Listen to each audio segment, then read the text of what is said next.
So welcome to lecture number 14 of Statistical Thermodynamics for Engineers. So as stated before, we said that we are going to cover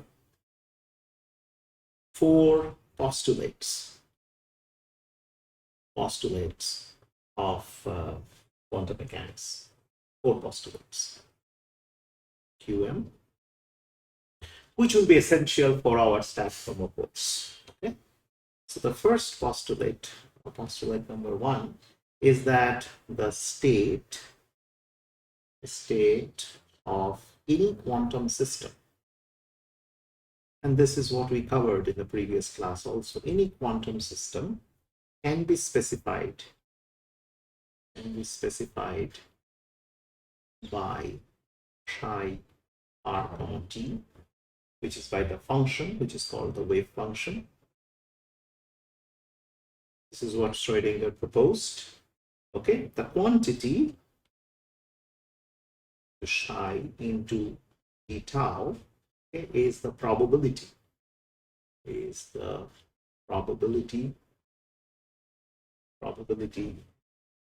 that the position vector r for a particle okay, lies between r and dr, okay, at time t within the volume element,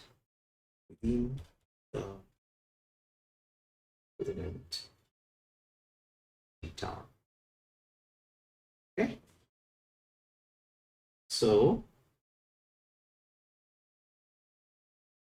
this is the first postulate. Okay, this is the first postulate that the conjugate multiplication of the wave function and its complex conjugate is a probability that the position vector r for a particle lies between r and dr at any time t within the volume element tau. Okay, so this is the first postulate. The second postulate has got subparts. So let's take for every dynamic variable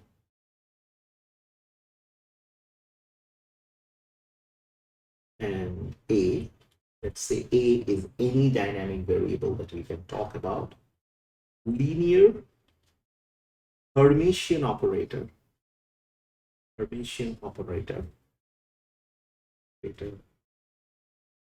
A hat can be defined okay, as follows. Okay, so and what are those linear Hermitian operators? I'll say if A is Ri, okay, or D, okay, then the operator is multiplication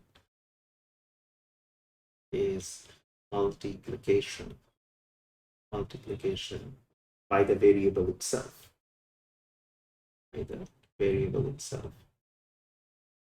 So we will see what Hermitian operators are. We will do a separate class altogether where we will see that what are those Hermitian operators, what are the operators in general, and what are linear Hermitian operators in general, right? So, but this is the second postulate, and out of that, so every dynamic variable, okay, we can define a linear Hermitian operator, which is A hat. Okay, now then let's look at B. B is if A is Pi, which is basically the linear momentum, the operator is minus I D, sorry,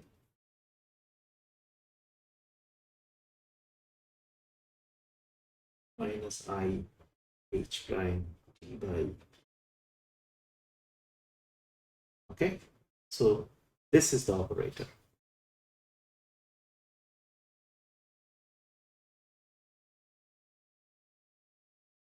This is the operator. Now, number C if A is a function of I time, okay, and I, okay, then the operator okay, takes the same functional form. Listen to this carefully. Same functional form as the dynamic variable. The dynamic variable A. Functional form as the same as the functional form of the dynamic variable A. Okay, with the operators.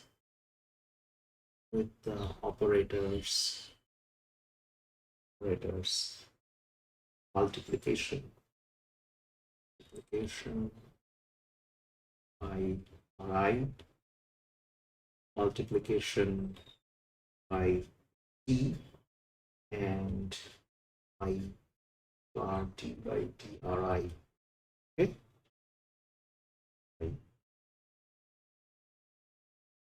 Substituted for RI, T, and PI. All right, respectively.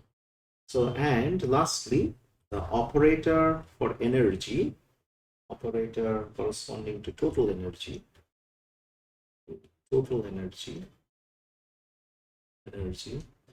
okay, is I H bar D by dt. All right, so this is the second postulate. So this is about operators, the linear Hermitian operators. Postulate number 3, if a system okay, is specified by I R comma T, the average observable value of the dynamic variable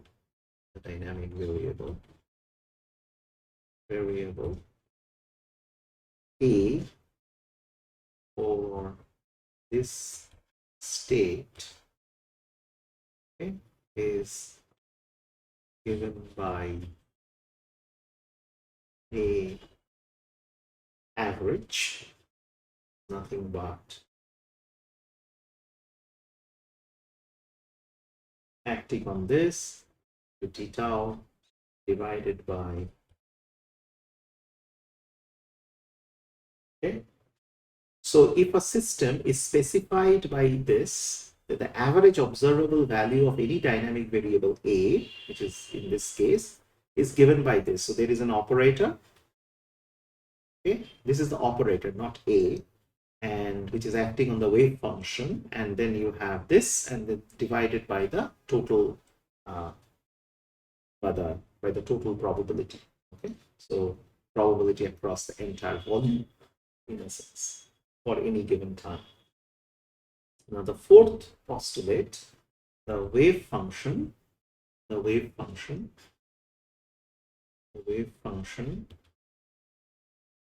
chi r comma t, okay, satisfies the time dependent Schrödinger wave equation. Okay, the time dependent Schrödinger's wave equation, which is basically this operator r comma t equal to I h bar chi r comma t divided by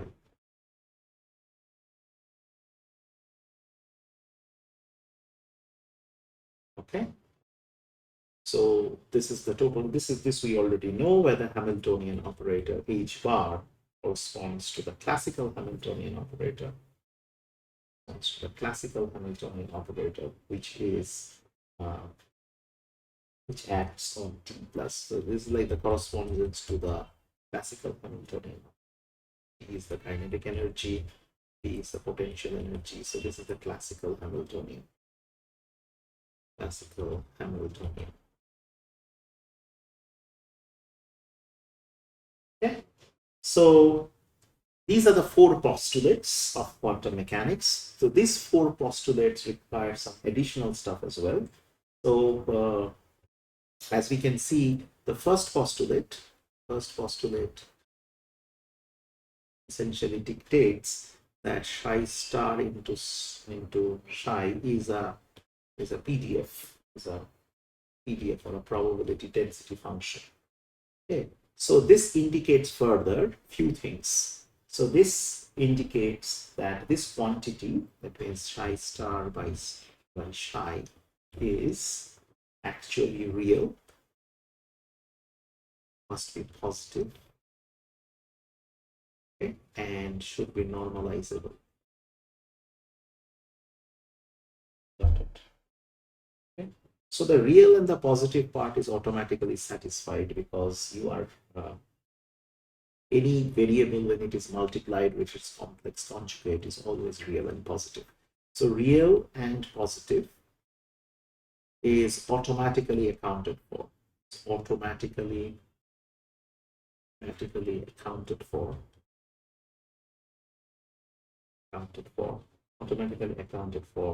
Okay, because product of a variable with its complex conjugate is always real and positive.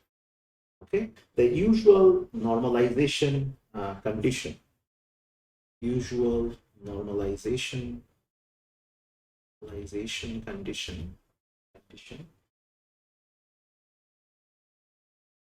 condition for any PDF, okay, is basically psi star psi d tau is equal to 1. Okay. So this essentially warrants two other things: that the wave function psi should be well behaved, okay, because you're integrating it. It is continuous,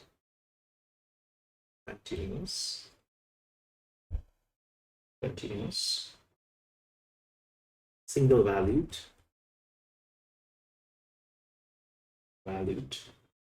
and must be finite, right? So the psi automatically has, so this particular thing requires that the wave function must be well behaved, it must be continuous, it must be single valued, and it must be finite to begin with. Okay? Finite. So the volume integrals are basically, this is basically a triple integral. In three-dimensional system, this is basically three integrals. It's over the, in Cartesian coordinate system, of course, d tau is basically dx dy z. Okay. So with all subsequent integrations occurring over the region defined by the finite values of this. So as you can see, this has to be finite, well behaved, okay, single valued, continuous, and everything that you can think of. Okay, so, and it's a triple integral essentially. So what about postulate 2? Postulate 2, the one that you have, that all mathematical transformations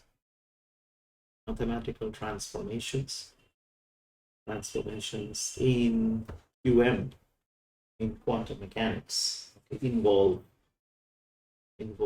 linear Hermitian operators.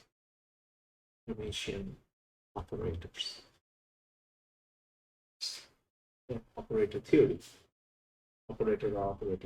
and that is, we are going to cover that in a separate lecture altogether. Okay, so if we have two wave functions, the psi1 and psi2 are two wave functions,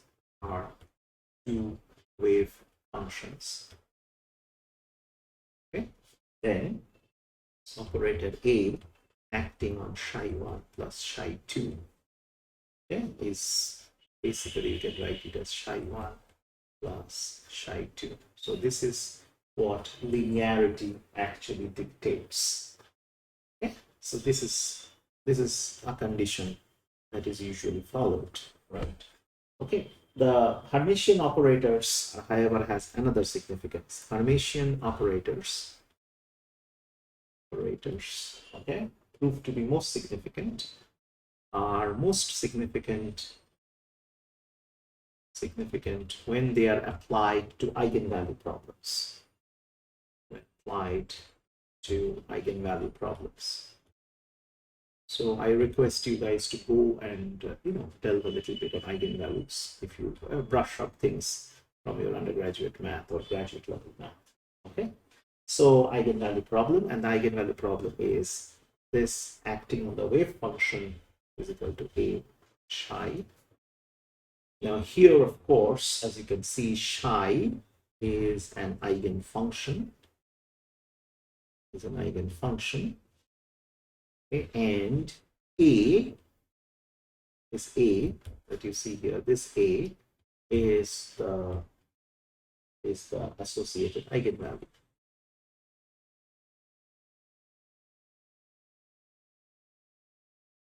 Okay, it's the associated eigenvalue.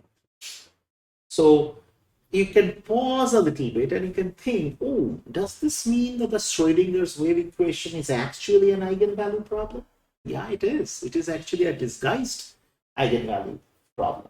Okay. So all wave functions okay, that we see, all wave functions are in reality, okay? All wave functions are in reality eigenfunctions of the Schrodinger equation.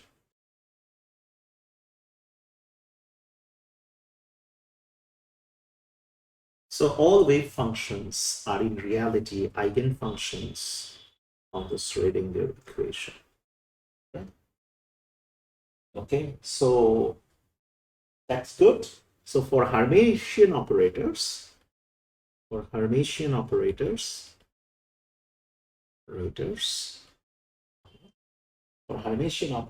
eigenfunctions,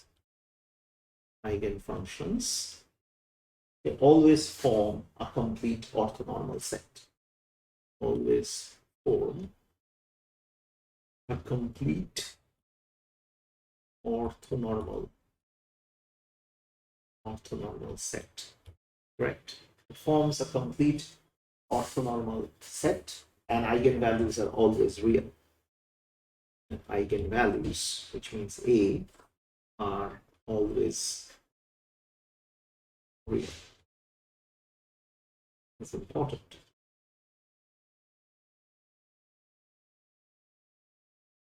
Are always real. Okay. So as a result, the normalization condition is essentially guaranteed by the Hermitian nature of all quantum mechanical operators. Because the quantum mechanical operators are all Hermitian in nature, normalization and the real nature of the values are always ensured. Okay. So there is also postulate 2 also showcases a relation between linear Hermitian operators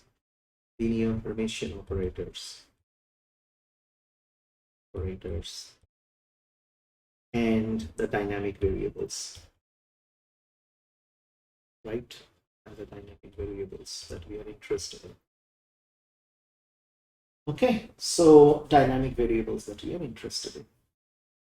Okay, so association comes from applying the wave equation to matter waves via the de Broglie hypothesis, and so on and so forth. Okay, so it is to find the real set of Hermitian operators is not always very easy. Which operator is associated with which dynamic variable? Okay, and so The difficulties mainly arises is basically because the multiplication is inherently commutative for dynamic variables, but not so for the Hermitian operators. The multiplication of Hermitian operators are not always commutative. We will see that in a companion lecture, why that is so. Okay, so multiplication, we can just note it down here. Multiplication is not commutative for linear Hermitian operators. Though they are commutative for the dynamic variables, but they are commutative for the dynamic variables. Okay, but they are commutative for the dynamic variables. So actually this lack of commutation is also responsible. We will show later this lack of commutation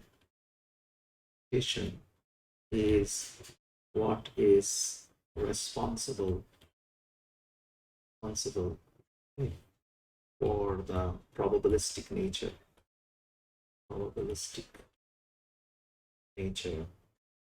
Okay, the probabilistic the nature of a quantum mechanical system.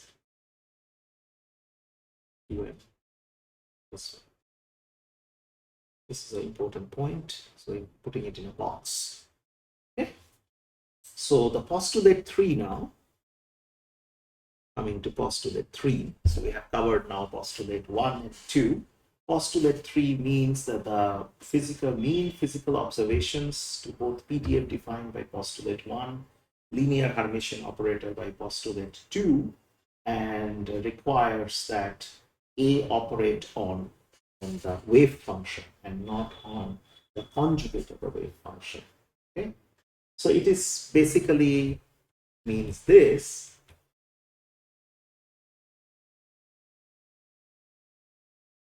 Shine out by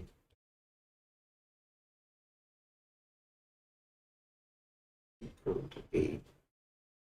Okay, something like this. Okay, where the denominator is, of course, it is previously normalized, so we don't need that. We know that the mean collapses to an eigenvalue of its associated Hermitian operators. So just to take a little bit of a pause and let us try to work it out in a little bit more details, that this means postulate 3 means that the physical observations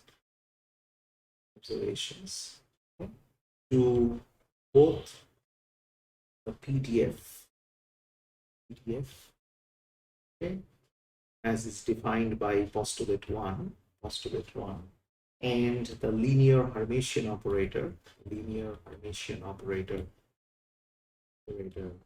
by postulate 2, basically postulate 2, okay, the linear Hermitian operator by postulate 2 for a particular dynamic variable. So based on this, that is, if you recall that A, we wrote it as is equal to star A hat tau divided by this we wrote. Okay, so this particular, based on this particular equation, the resulting formalism requires that A hat should operate on psi and not psi star. Okay. In essence, what does this imply? In essence, mean observable values are determined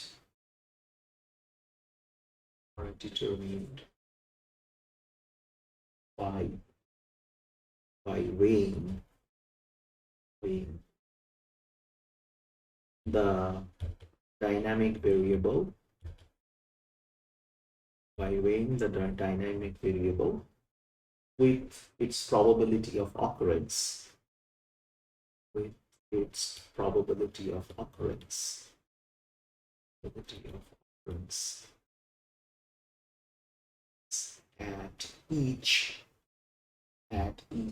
point in time. Okay? Or it's at each possible location, at each possible location.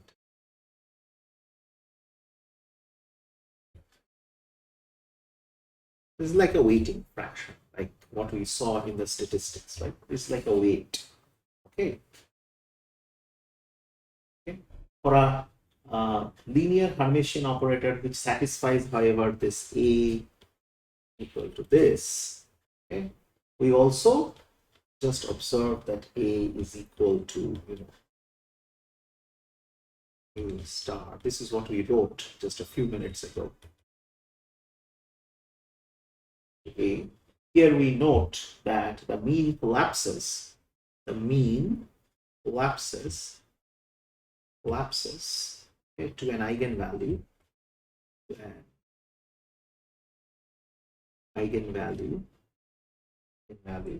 of its associated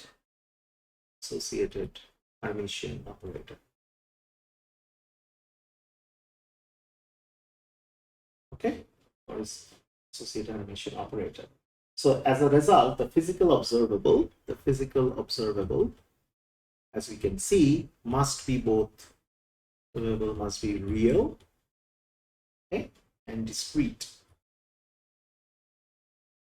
right? Because it's an eigenvalue, it collapses to an eigenvalue.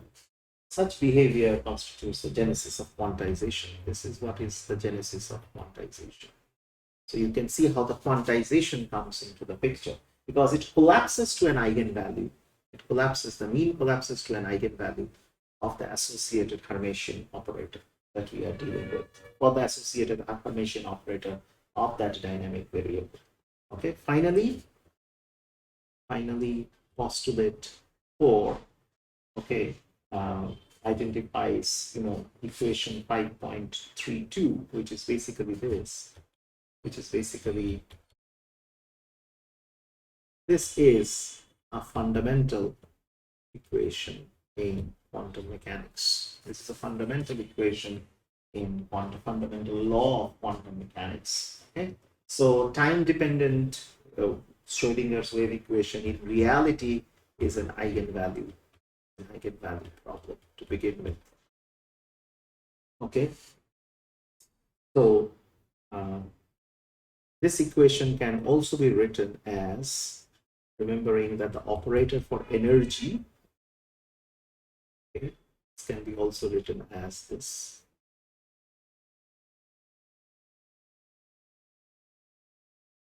Remembering the operator for energy is